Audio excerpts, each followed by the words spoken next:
Greenland. The very name paints a picture, doesn't it? It speaks of a vast white wilderness, a world sculpted by ice and time. Imagine standing on its shores, the air crisp and cold against your face. Before you, colossal glaciers, rivers of ancient ice, inch their way towards a deep blue sea. They calve with a thunderous roar, releasing icebergs the size of mountains that drift silently into the North Atlantic. This is a landscape of stark, breathtaking beauty, a place where nature's power is on full and magnificent display. It seems at first glance to be a world untouched, a silent kingdom of ice and snow that has remained unchanged for millennia. Yet this land has never been empty. For thousands of years, humans have called this challenging environment home. They have learned its rhythms, its secrets, and its dangers. They have followed the herds of caribou across the tundra and hunted seals amongst the floating ice. Their story is one of incredible resilience and ingenuity, a testament to the human spirit's ability to adapt and thrive in even the most extreme corners of our planet. Their history is not written in grand stone monuments, but in the subtle traces they left behind, the remains of their small settlements, the tools they crafted, and the stories they passed down through generations. The light here is unlike anywhere else on Earth. In the long summer, the sun barely dips below the horizon, bathing the landscape in a continuous ethereal glow. This is the season of life, when the thin layer of soil awakens and tiny hardy flowers bloom with surprising vibrancy.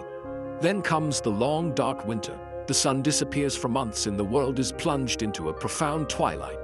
The sky, however, is far from empty. It comes alive with the dancing, otherworldly colors of the aurora borealis, a silent celestial ballet that has inspired awe and wonder in the people of this land since time immemorial.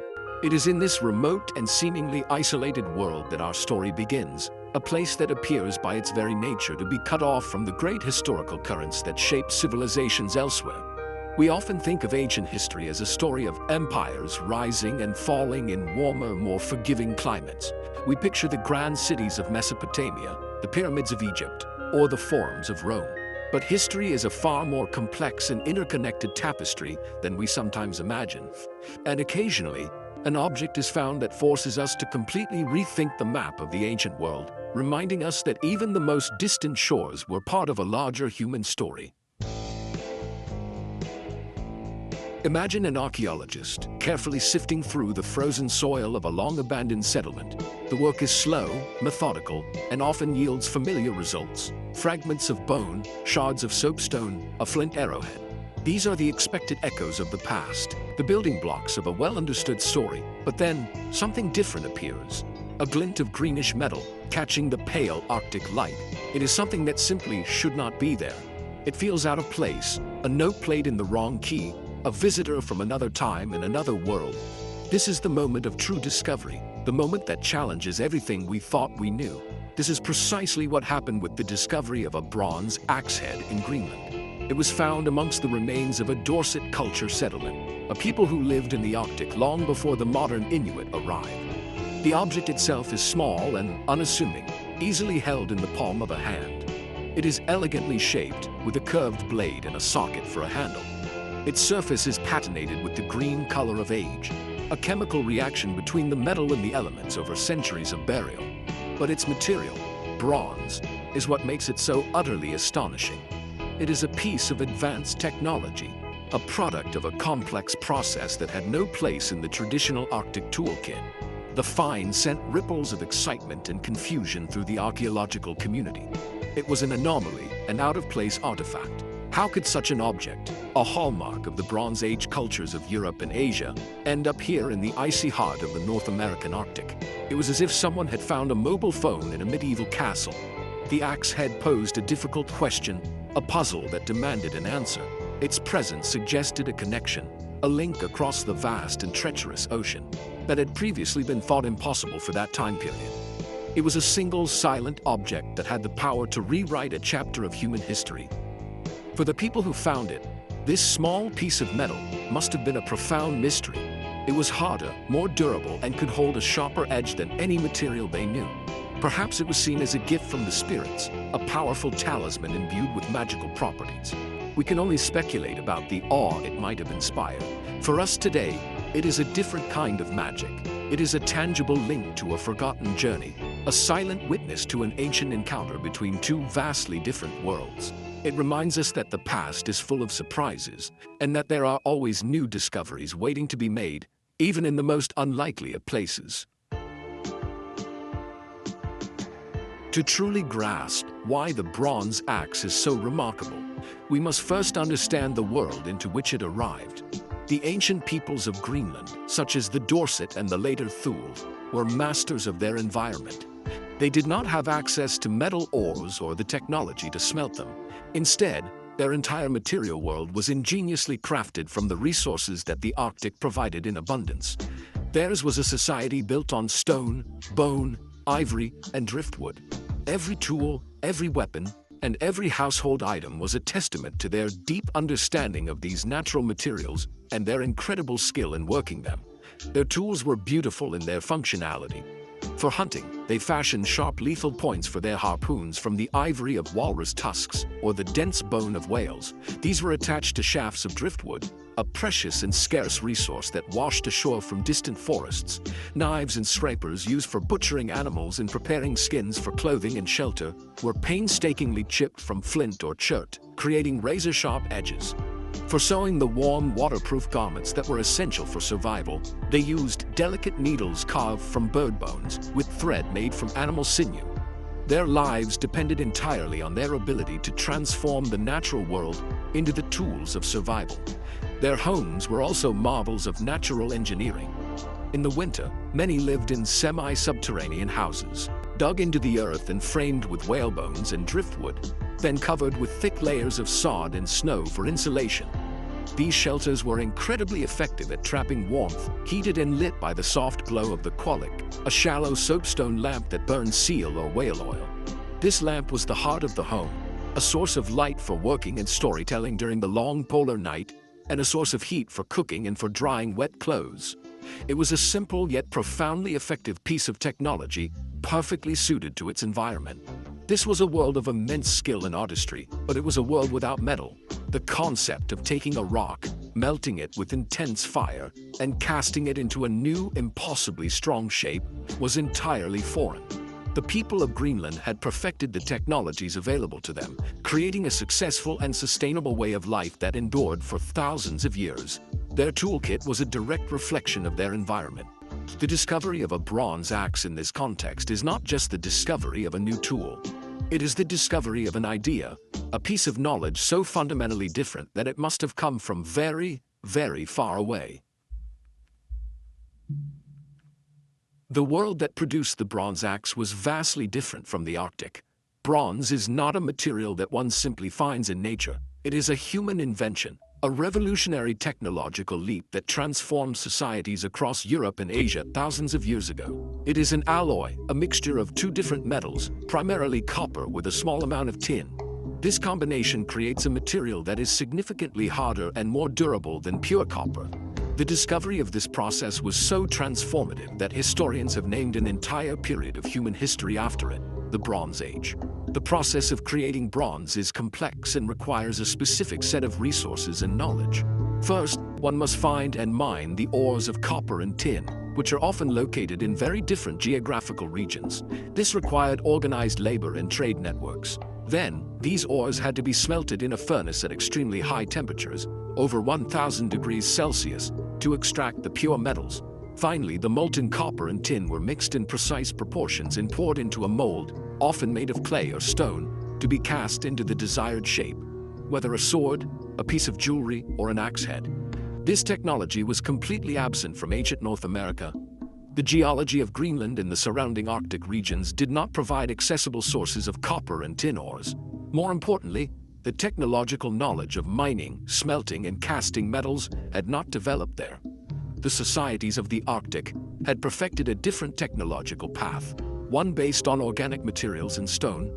The skills required to create a bronze axe were as alien to a Dorset hunter as the skills to build an igloo would have been to a Bronze Age metalworker in Europe. The two technological worlds were separated by an ocean of water and a vast gulf of knowledge. Therefore, the Greenland axe could not have been made in Greenland. It had to be an import, a traveler from a distant land. Its very existence on that Arctic shore is solid proof of a connection, a long-distance link between the old world and the new. It represents the meeting point of two entirely separate streams of human ingenuity.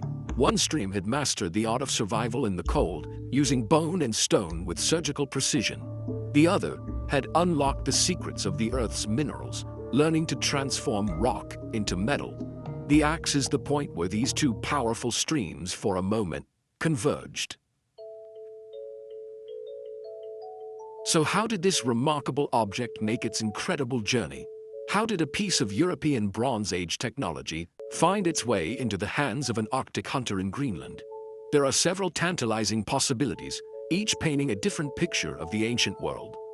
The story of the axe is a detective story, and archaeologists are the detectives, piecing together clues from across centuries and continents. The simplest explanation, and perhaps the most likely, is that the axe traveled through a long and winding chain of trade networks, passed from hand to hand, from one culture to another. Imagine the axe beginning its life in a workshop somewhere in Bronze Age Europe. It is a valuable, useful tool. It is traded to a neighboring tribe for furs or amber. From there it continues its journey northward and eastward, moving along the vast river systems and coastlines of Eurasia. It might have been traded for walrus ivory from the Arctic coasts of Siberia, or for other rare goods. With each trade, its original meaning and purpose may have shifted.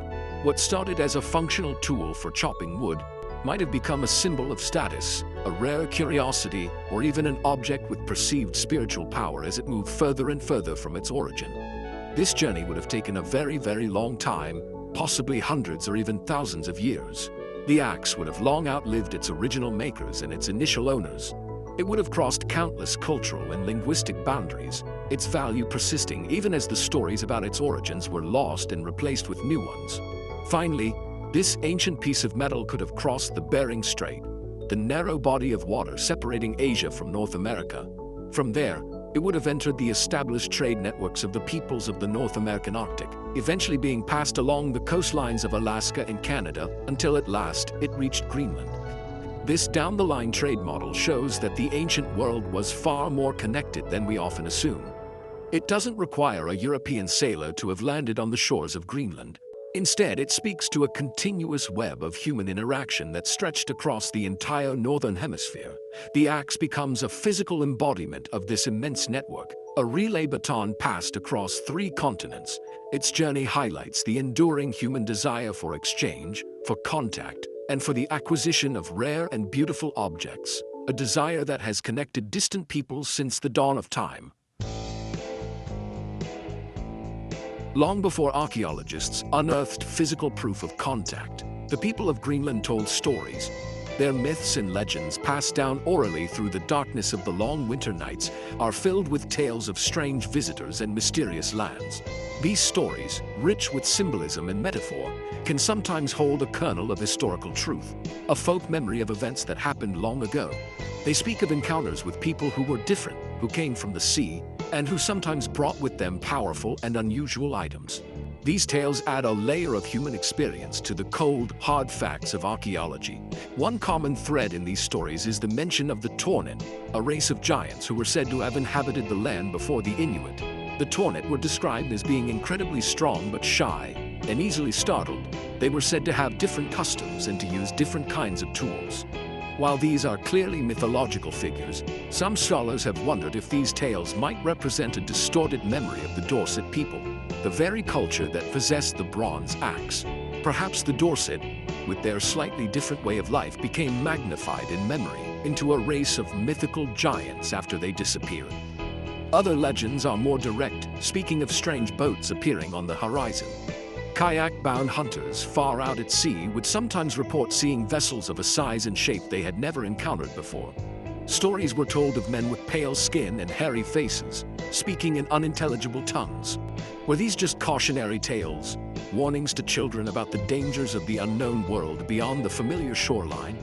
Or could they be fragmented accounts of real encounters? Perhaps they describe fleeting meetings with Norse explorers or even earlier unknown seafarers who were blown off course and found themselves in a new and bewildering world. These stories remind us that history is not just about artifacts and dates, it's about people. The bronze axe is an object, but it was once held by a person. That person had a story, a family, and a place within their community. The arrival of the axe, or the arrival of the person who carried it, would have been a significant event, something worth talking about for generations. The legends, even if they are not literal truth, capture the sense of wonder, fear, and curiosity that such an encounter would have provoked. They are the echoes of the human side of this great historical puzzle. Another compelling possibility for the axe's arrival involves a more direct and perhaps more famous group of visitors to Greenland, the Norse. Around the year 986 AD, the Viking explorer Eric the Red established the first European settlements on the southwestern coast of Greenland. For nearly 500 years, these Norse farmers and hunters lived a precarious existence, building communities with churches, farms, and a distinct European way of life. They were contemporaries of the Dorset people for a time, and later the Thule Inuit. This creates a clear and plausible window for contact and exchange. The Norse were skilled metal workers. While their time in Greenland is considered part of the Iron Age, they certainly still used and valued bronze, especially for decorative items like brooches and buckles. It is entirely possible that a Norse settler, perhaps on a hunting or trading expedition to the north, came into contact with a group of Dorset people. The axe could have been an item of trade, exchanged for valuable northern resources like walrus ivory, seal skins, or even a live polar bear cub, which were highly prized in medieval Europe. A simple bronze axe might have been a common item for a Norseman, but a priceless treasure to a Dorset hunter. This scenario is very attractive because it doesn't require the axe to have traveled for thousands of years across Asia. Instead, it suggests a more localized, direct transfer between two groups sharing the same vast island. Archaeological evidence supports the idea of contact between the Norse and the Inuit. Norse artifacts, such as iron fragments and pieces of woven wool cloth, have been found in Inuit archaeological sites, far from the areas of Norse settlement. This proves that goods were moving between these two very different cultures. The bronze axe could simply be another, much rarer example of this interaction. However, this theory also has its challenges. The style of the bronze axe head is not a perfect match for typical Norse or Viking-era artifacts. Some experts believe its design looks much older, belonging to the European Bronze Age, which ended more than 1,500 years before the Norse even set foot in Greenland. If this is the case, the axe would have had to have been an ancient heirloom, a treasured antique, even to the Norsemen who might have carried it. This adds another layer of mystery to the story, suggesting the axe was already an ancient object when it began the final leg of its journey across the Atlantic. The Greenland bronze axe is more than just a piece of metal. It is a catalyst for the imagination. It stands as powerful, tangible evidence that the world has always been a more connected place than we have often believed. We tend to draw sharp lines on maps and in our history books, separating continents and cultures. But this small object effortlessly cuts through those lines. It challenges the idea of an isolated Arctic, a new world completely cut off from the old before 1492. It suggests that the oceans, which we often see as barriers, have also always been highways for communication, trade, and human movement. This single artifact forces us to reconsider the capabilities and the reach of ancient peoples. Whether it arrived through a multi-generational trade network across Siberia and Alaska, or in the hands of a Norse settler, its journey was epic. It speaks to a world in motion, a world of daring hunters, long-distance traders, and resilient explorers. It reminds us that history is not a simple, linear story of progress radiating out from a few central locations. It is a complex, overlapping web of interactions, where influences can travel in surprising directions and pop up in the most unexpected of places. The axe is a symbol of this beautiful complexity. The discovery also highlights the importance of keeping an open mind. When the axe was first found, it was so unexpected that it could have been dismissed as a mistake, perhaps an object dropped by a modern visitor. But by studying it carefully, by asking questions, and by exploring all the possibilities, archaeologists have opened up a new window into the deep past. It teaches us that we should not be afraid of evidence that contradicts our established theories. In fact, these are often the most valuable discoveries of all, because they force us to grow, to learn, and to paint a richer, more accurate picture of our shared human story. Ultimately, the story of the Bronze Axe is a story of connection. It connects the Bronze Age of Europe to the Stone Age of the Arctic. It connects the Dorset people to cultures thousands of miles away. And it connects us, in the present day, to the enduring mysteries of the past. It sits in a museum now, silent and still, but it tells a loud and clear story that we are all part of one immense interconnected human family, and that our ancestors were linked by threads of trade and travel that we are only just beginning to fully understand. It is a profound and humbling realization. The mystery of the Greenland bronze axe may never be solved with absolute certainty. We may never know the exact route it traveled, or the names of the people who carried it on its long journey. But in many ways, that is the beauty of it. The axe is a symbol of the great unfolding adventure that is the study of our past. It represents the fact that there will always be more to learn, more to uncover, and more mysteries to ponder. Our planet is a museum of natural and human history, and we have only explored a few of its galleries. There are countless treasures still waiting to be found beneath the soil, under the sea, and locked within the ice. This sense of wonder is something precious. In a world where we can access information in an instant, it is easy to feel as though everything is already known. But discoveries like this remind us that this is not the case. The world remains a place of profound mystery and excitement. There are still puzzles that challenge our brightest minds, and there are still moments of pure, unadulterated discovery that can change the way we see everything. This is what drives scientists, archaeologists, and explorers to continue their work, the hope of finding that next clue, that next out-of-place artifact, that will open up a whole new realm of possibility. The story of the axe is also a hopeful one. It's a story about human resilience, ingenuity, and our innate curiosity about what lies over the horizon. The same spirit that propelled this axe across continents is the same spirit that leads us today to explore the deepest oceans and the furthest reaches of space. It is the spirit of connection, the desire to reach out, to trade, to learn, and to share. In a time when the world can sometimes feel divided, this small bronze axe reminds us of the ancient underlying threads that have always bound us together, often in ways we could never have expected. So, the next time you look at a map of the world, do not just see the oceans as empty spaces that separate us. Think of them as bridges. Think of the Greenland axe and the incredible forgotten story it tells. Let it be a reminder that our shared history is far richer and more surprising than we can imagine, and that the greatest journey of all is the endless quest for knowledge and understanding. The story of humanity is still being written, and there are many exciting chapters yet to come. The adventure of discovery continues, and it belongs to all of us.